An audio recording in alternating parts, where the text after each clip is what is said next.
Alter, ich kann es kaum erwarten, bis das neue iPhone rauskommt. Das da? Ja, das ist schon das neue. Aber jetzt kommt im Herbst nochmal ein neues. Johoho. Nein, jetzt iPhone 8, du Vollidiot. Also, das kommt zwar auch, aber das iPhone X, oder wie sie in der Keynote gesagt haben, wo ich natürlich live geschaut habe, das iPhone X. Das nächste Jahr. Das heisst wahrscheinlich iPhone 9 oder so. Weiß auch nicht. Auf jeden Fall, das iPhone X, Alter, das hat dann kein Home-Button mehr.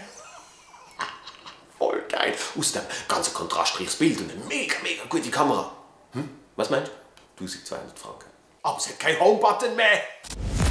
Die Apple-Jünger sind gespannt gewesen. Sie haben es kaum erwarten. Und dann ist das passiert, was man sich in den kühnsten Träumen niemals hat vorstellen können. Es kommen neue iPhones. Wow. Da ist die Katze aus dem Sack. Oder besser gesagt, ein Smartphone aus dem Case. Die wichtigste Funktion beim neuen iPhone gegenüber dem Samsung ist, dass es nicht explodiert. Bis jetzt. Zusätzlich ist beim neuen iPhone X der Home-Button abgeschafft worden. Viele Apple-User wissen jetzt nicht, wo sie daheim sind. Check's, wegen Home. Es wird aber mit mindestens 1200 Franken das teuerste iPhone aller Zeiten. Macht ja Sinn, wenn man weniger hat, dass man mehr dafür zahlt.